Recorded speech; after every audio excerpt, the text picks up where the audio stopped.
Jeez Louise, I'm on mute. All right, well, let's start this over. Good evening. Our top story tonight, Jim Harbaugh is back in the NFL. Jim Harbaugh is now the head coach of the LA Chargers. This is massive. Jim Harbaugh returns to the NFL. This is an upgrade. Certainly an upgrade over Brandon Staley. How much of an upgrade remains to be seen. We will see whether or not he brings in Greg Roman. But it's not just Jim Harbaugh. The Tennessee Titans also have a new head coach as well. So we're going to break down all of that and more on Player Profiler Today.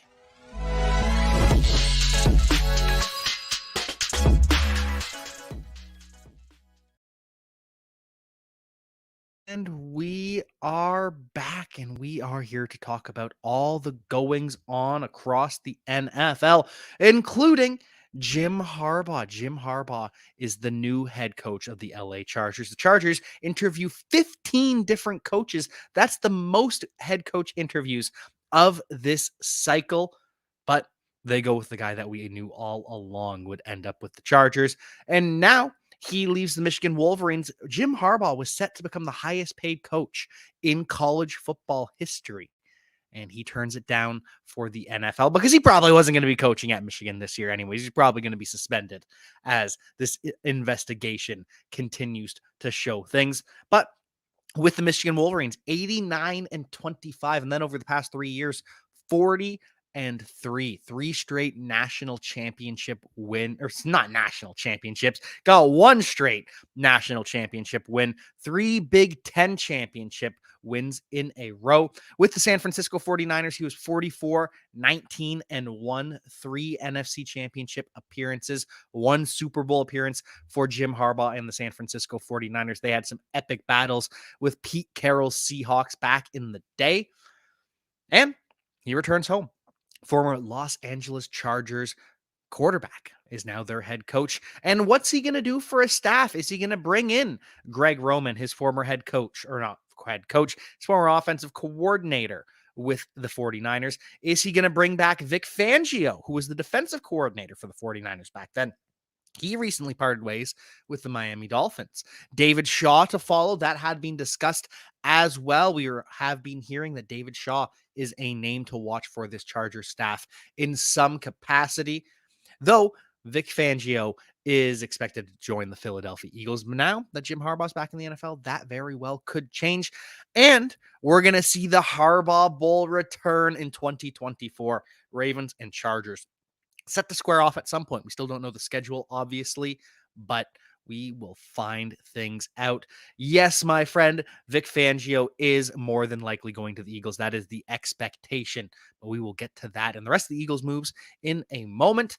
First, congratulations to the San Francisco Chargers, San Diego Chargers, LA Chargers, whatever you want to call them. Jim Harbaugh's new team has an upgrade. And this is good news. This is good news for Justin Herbert. I don't see it being Greg Roman. I don't see them going this ultra-conservative, run-heavy offense with a quarterback like Justin Herbert. But I could be wrong. This could be a bad hire in the end. We will see how the staff fills out what they do with Justin Herbert, how they try to build around him. But before we get to all of that and we get to the other updates across the NFL, so much going on, so many hires happening over the last couple of days, got a word from the Podfather.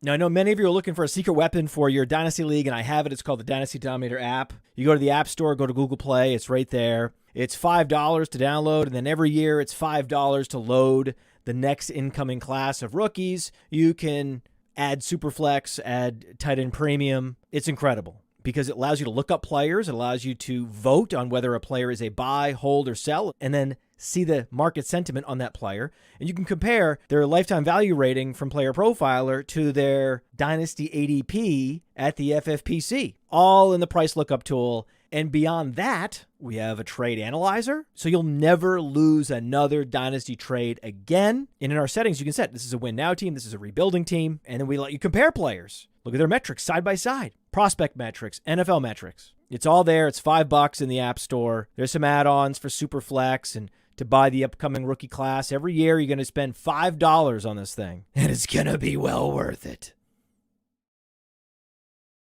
We are back and we are here to talk about all things NFL, including the Tennessee Titans and their new hire. But we also have some great news to announce. Player Profiler Today will be airing on the Player Profiler News YouTube as well. And we will be heavily incorporating the Player Profiler News section. If you go to playerprofiler.com/news, you will see this beautiful page and we have such wonderful writers behind the scenes breaking things down, all these stories that come out. You're getting instant news and analysis. We've got all of these updates. I haven't refreshed it since the Chargers news. That's already been posted. I could refresh right now, but I'd have to do I can refresh anyways. Let's reload here because the Chargers news should be up at this point. And there it goes. See, it's already here. We already had this written out because we all knew that Jim Harbaugh was going to be the Chargers coach. So make sure you check out the Player Profiler News Desk. It is amazing. We'll be talking about the Titans hire of Brian Callahan in a moment. But make sure you also go and subscribe to the Player Profiler News channel. That way you will see myself and some other amazing hosts. I'm still going to be running Monday, Wednesday, and Friday. We're getting someone in on Tuesdays. We're getting someone in on Thursdays. Player Profiler Today is going to be back to 7 days a week. I'm going to be with you for 3 of them. 7 days a week was just too much for me with my personal life and my real day 9 to 5 job, more than 9 to 5, but either way you understand what I'm saying. And so that doesn't mean you should be deprived of the content you deserve. And so you will be getting 7 days a week of Player Profiler Today. Just make sure you subscribe to the Player Profiler News channel for this, for all of the updates that you're going to be getting as well. Beautiful. Absolutely beautiful. And thank you all so much for tuning into this show. Appreciate the compliments of the stash. I've been told recently I look like Paul Bearer, the Undertaker's manager, which is very ironic considering my day job. Happy to have you on the show live once again. Was looking forward to the Packers and Lions in the NFC Championship. No, I'm now looking forward to Lions-Ravens Super Bowl, as am I. It's going to be beautiful. It is going to be absolutely beautiful. Caught Believe in Lions for the first time yesterday. You do. Oh, thank you so much, my friend. I really appreciate that. For those of you who don't know, I was fortunate enough to talk to Taylor Decker, left tackle of the Detroit Lions yesterday. Great interview. We'll talk more about that later, but that is on the Believe in the Lions podcast. But in the meantime, the news around the NFL, we have Brian Callahan, the new head coach of the Tennessee Titans, replaces Mike Vrabel. And of course, like so many other hires in the NFL today and over the past couple of years, it comes off the back of a Peyton Manning recommendation. Peyton Manning once again pulling the strings. Peyton Manning, happy to see his former staff member won a Super Bowl with the Denver Broncos, Super Bowl 50. And Brian Callahan also worked with Joe Burrow recently, obviously, as the offensive coordinator of the Cincinnati Bengals, made Jake Browning look pretty good, worked with Derek Carr, worked with Matthew Stafford. So he has the resume that you want to see, the resume that you want to see from a head coach, offensive coordinator turned head coach. And it sounds like he's going to be bringing in some talent with him as well. The offensive line coach for the Cleveland Browns, Bill Callahan, father of Brian Callahan, is set to join his son on the new staff, and he is one of the best offensive line coaches in the NFL. This is not a case of nepotism. This is just two hardworking and deserving people getting jobs and getting to work together as a father-son, finally. So congrats to them. And what does this mean for the offense of the Tennessee Titans? Well, much like the offense of the Chargers, we don't totally know right now. We don't know what the staffing is going to look like. And we're not just going to go one-to-one comparisons because who else has Jamar Chase and T. Higgins? We can't just say, oh, well, Treylon Burks going to play the Jamar Chase role. Treylon Burks going to be the new T. Higgins. Because remember, DeAndre Hopkins is a free agent. Could they bring him back? Yes, absolutely they could. But even then, that's not going to be the Joe Burrow, Jamar Chase, T. Higgins offense. So I am interested to see how this offense is carved out.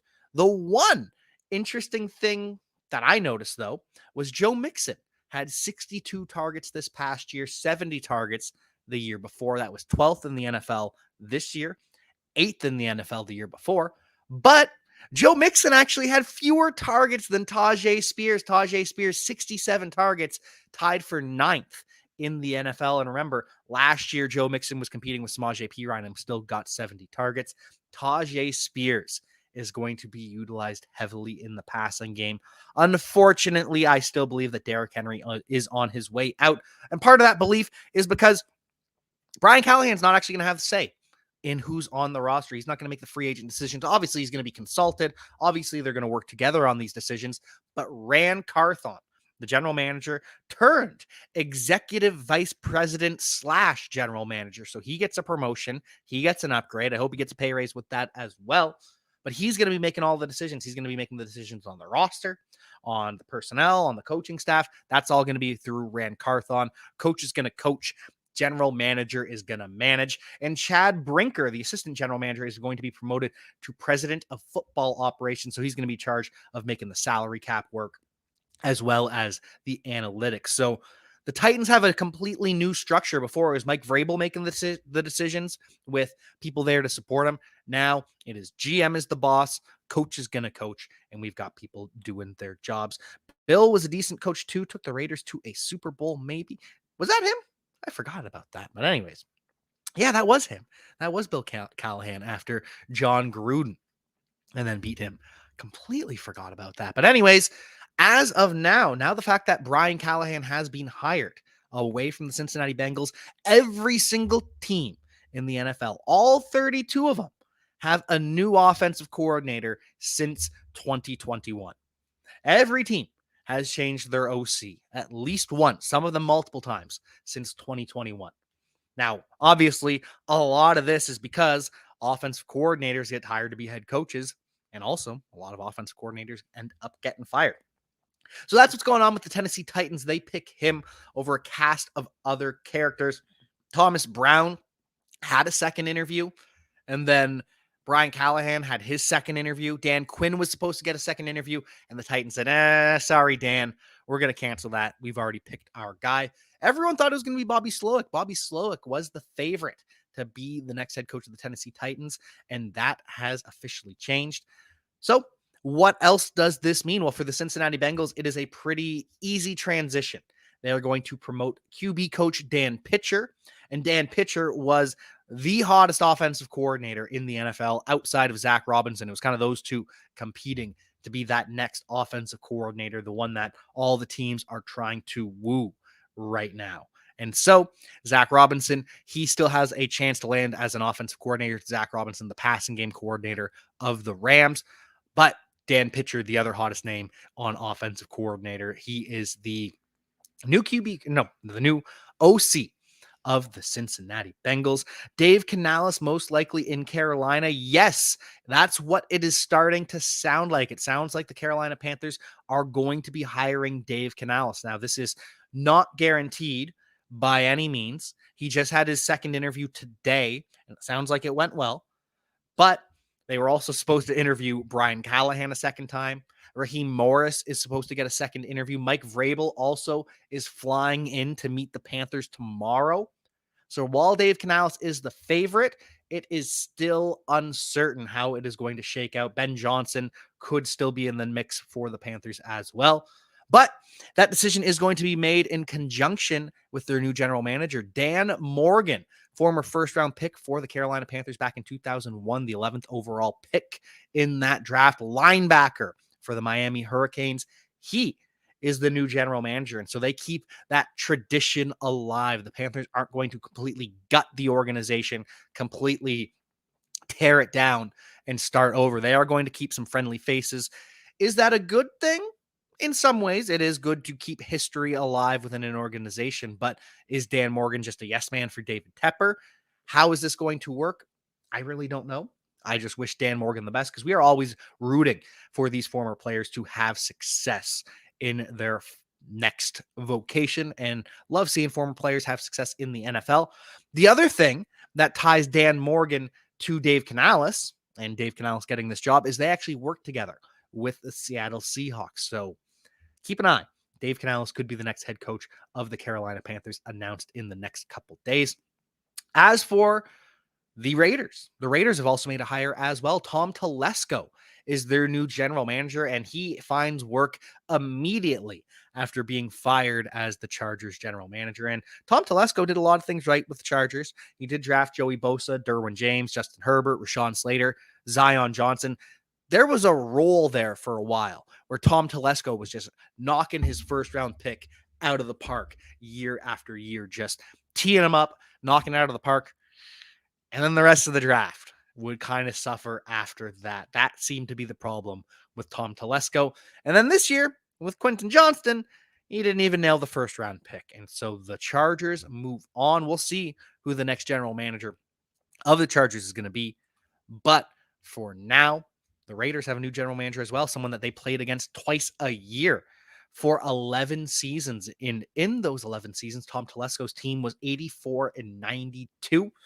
But Mark Davis, the owner of the Las Vegas Raiders, did not want to pair his rookie head coach with a rookie general manager. And so that is the move they make.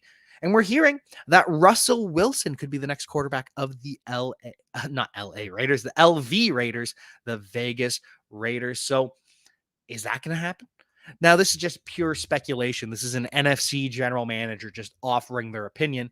But Russell Wilson did say a couple years ago that he would be willing to play for the Las Vegas Raiders before he ended up with the Denver Broncos.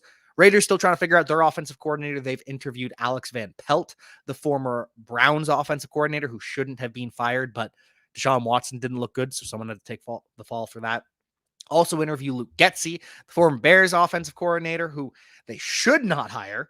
Alex Van Pelt over Luke Getsy for sure. Also interview Mike Sullivan, the Steelers interim offensive coordinator. And I don't think I'd make that move as well, but Sullivan has a connection to Antonio Pierce, was an assistant coach when Antonio Pierce won the Super Bowl with the Giants. They have also been linked to Zach Robinson and Cliff Kingsbury. So Zach Robinson would be the best hire the Raiders could make. Luke Getsy or Mike Sullivan would kind of be starting to worry me just a little bit. Welcome our new friend Lecky, and I hope I am pronouncing your first name correctly, but I am so happy to have you as a new subscriber.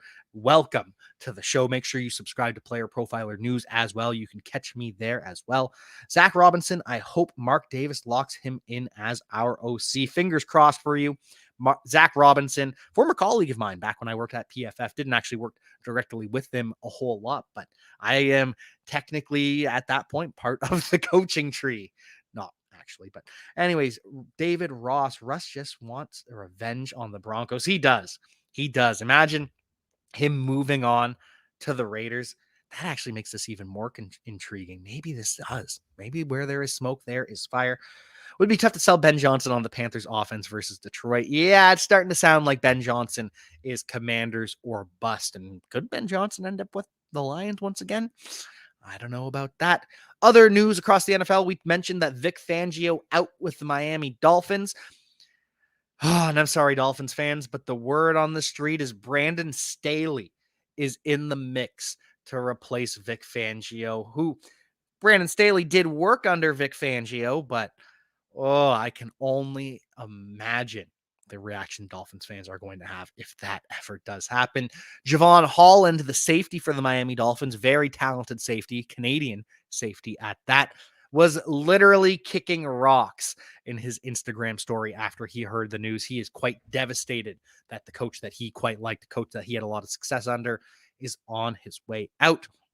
Other news and updates across the NFL in the coaching world, we've got the Seahawks, who have second interviews with Dan Quinn. Raheem Morris is scheduled to visit, as well as Giro Evero is scheduled, Patrick Graham, and Mike Kafka. They've also had first interviews with Ben Johnson, Bobby Slowick, and Frank Smith. So the Seahawks still casting a wide net. Dan Quinn is still expected to become the next head coach of the Seattle Seahawks, but that very well could change. As for the Commanders, they have had a second interview scheduled with Raheem Morris. On Sunday, Dan Quinn is going to head to Washington, interview with the Commanders, and then Ben Johnson, the offense coordinator of the Detroit Lions, he's going to interview again with the Commanders after the NFC Championship. You cannot interview these coaches, the Ravens, the Chiefs, the Lions, and the 49ers. You can't interview any of them without waiting until after the championship game. Then that week before the Super Bowl, that's when you can have your interview once again. So that's what the Commanders are going to be waiting for. And the Falcons will also be interviewing Ben Johnson again, more than likely. They had to interview Ben Johnson right after the game. As soon as the game ends, they have a Zoom, a one-on-one, whatever you want to call it. They have an interview after the Lions head to the NFC Championship, because the rule is if you don't have a first interview before the NFC Championship, I don't think you can have one until after the Super Bowl, or you can't set up a second interview. It is a long time to wait. So the Falcons snuck that in there to make sure that they could talk to Ben Johnson after the NFC Championship. And they've also interviewed a lot of other people. Bill Belichick had his second interview. Raheem Morris ended up with his interview yesterday with the Falcons. Raheem Morris was actually the interim head coach of the Atlanta Falcons for a period of time. We also saw Jaire Alexander. He interviewed today with the Atlanta Falcons. We were supposed to see Jim Harbaugh interview tomorrow. Obviously, that one's going to be canceled. Mike McDonald, the defensive coordinator of the Baltimore Ravens, is also scheduled to interview with the Atlanta Falcons.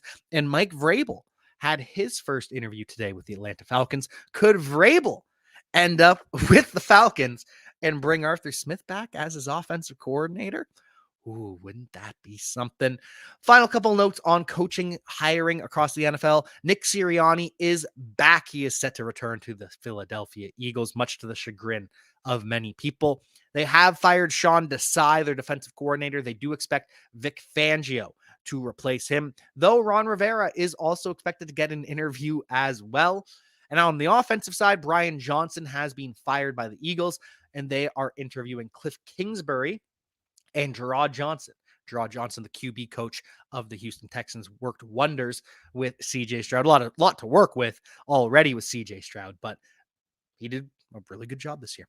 And so, final couple of things. Shane Waldron is expected to be the Chicago Bears' new offensive coordinator. He was the OC of the Seahawks for the past 3 years. Had pretty good success. The Steelers are interviewing Zach Robinson and Thomas Brown. Zach Robinson, the Rams passing game coordinator. Thomas Brown, the Panthers offensive coordinator, who did not have a very good season this year with Bryce Young. That would be quite an uninspiring hire for a Steelers franchise looking to get back. Some people in the chat thinking that Russ was more of a Steeler than a Raider. Feel like the Broncos did Russ dirty. They sure did. They absolutely did. Russ is not awful. Russ is not great, but he's certainly not awful. Atlanta has pieces for Johnson, just need a QB. I'd rather draft a QB in the draft, having a feeling some QBs might be off the list. Rivera seems to do better in small markets. Rivera also should be not a head coach at this point. Maybe they take a step back as a defensive coordinator and he has success, but I don't know about that. We will see. But we do have the playoffs coming up, and this was the first day of practice before the NFC Championship, the AFC Championship. In the NFC, Christian McCaffrey does not have a quad injury. There were rumors that CMC injured his quad. Kyle Shanahan says, nope, he is good to go. And Deebo Samuel did not practice today. He's got the shoulder injury, not a fracture in his shoulder, unlike last time. He had a fracture in his shoulder last time. That healed up, but it is the same shoulder, just a less severe injury. So he was running earlier today on a side field, but you're not running on your shoulder. So we don't actually know how close Deebo Samuel is to playing. He's going to do everything he can. I imagine if it's a pain tolerance thing, then Deebo Samuel is going to play. If it's a structural thing, if it's a functional thing, then Deebo Samuel may not. As for the Detroit Lions, they're going to be without their left guard, Jonah Jackson. That's going to be a dagger. And they've done some shuffling at the tight end position. Sam Laporta didn't practice today. Wouldn't be surprised if that's just resting him up. He did have the knee injury earlier this season. Week 18 did have the knee injury. And so Sam Laporta doesn't practice today. Not worried about it quite yet, especially because they placed Brock Wright on injured reserve, their other tight end. He's got a broken forearm. And so they signed Zach Ertz to the practice squad, but they're not confirming that Zach Ertz is going to play. I believe he will, because they need a third tight end, though Jason Kabinda could do that. I think they are going to have Zach Ertz active on game day. But either way, if he's undecided, Sam Laporta is going to play. So not worried quite just yet. As for the AFC Championship game, Isaiah Pacheco did not practice today, though he is expected to play. He's just dealing with a little soreness in his toe. We'll keep an eye on if he practices tomorrow or Friday. Joe Thuney, the left guard of the Kansas City Chiefs, he also could end up missing this playoff game. He has a strained pectoral muscle. He didn't practice today. He's unlikely to play, though he's going to do everything he can to make sure he does suit up. And Sky Moore finally is not practicing once again. He's trying to come off of injured reserve, but no Sky Moore today. Probably not Sky Moore on Sunday either. As for the Baltimore Ravens, this is a big deal for them. This is the first conference title game that the Baltimore Ravens have ever held. The Ravens. The Baltimore Colts in 1971 was the last time that Baltimore, the city, hosted a conference championship game. And so this is a massive deal. They've got T-Pain playing at halftime. T-Pain, please sing War Pigs. The cover is immaculate. If you haven't seen T-Pain's cover of War Pigs, go and listen to that. They're going to have the Morgan State University Choir singing the national anthem. They're going to have Navy paratroopers involved as well. I didn't actually understand what their role was going to be, but I'm excited to see that spectacle. I'm excited to see Michael Phelps deliver the game ball, which I also don't fully understand that. Is that just like ceremonial thing in pregame? Either way, it's Michael Phelps. So excited to see how that plays out. Ray Lewis, Ed Reed, and Jonathan Ogden, they're all going to be in attendance for the Baltimore Ravens as well. So exciting times across the NFL. So much movement across the coaching world, especially. But the more things change, the more some things stay the same. Stefon Diggs is expected to return for the Buffalo Bills. He is not expected to ask for a trade this offseason. Though, could the Bills be looking to upgrade the wide receiver position? Is Stefon Diggs a wide receiver too now? He very well might be. Oh, final coaching news and note across the NFL. The Packers did fire the defensive coordinator, Joe Barry. They have finally moved on, much to the delight of many Green Bay Packers fans. Could Jaire Alexander, their all-pro cornerback, be on the way out as well? This could be nothing. And oftentimes we see players say goodbye, but they're just saying goodbye to a season. But Jaire Alexander, Instagram, thank you, God. Thank you, Lambeau, for 6 years. Thank you to those who showed love throughout my journey. Is the journey with the Packers over? Is the journey at Lambeau over? Or is this just the classic Denny Carter tweet applied to cornerbacks? Because cornerbacks are just the wide receivers of the defense. They are always being cryptic out there. So is Jaire Alexander on his way out?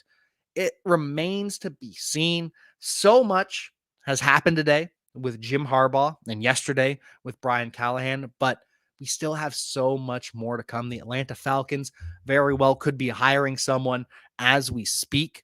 Maybe it's Bill Belichick. Maybe the Panthers are working on signing Dave Canales to a contract. There's so much going on. So make sure you check out Player Profiler News on YouTube. Make sure you check out playerprofiler.com/news so you can read about all of these transactions and all of this groundbreaking news. And make sure you stay tuned to Player Profiler Today. Hey, I want to take a moment to thank you for tuning in. It's important to me that all of our media be free. This is only possible because of you allowing a true independent sports media enterprise to thrive unlike any other in the business. So please subscribe to the All In Package to continue to make all of this possible, to ensure that all of our stats, information, data, content is available to you, especially you, the people that get the site and get the show.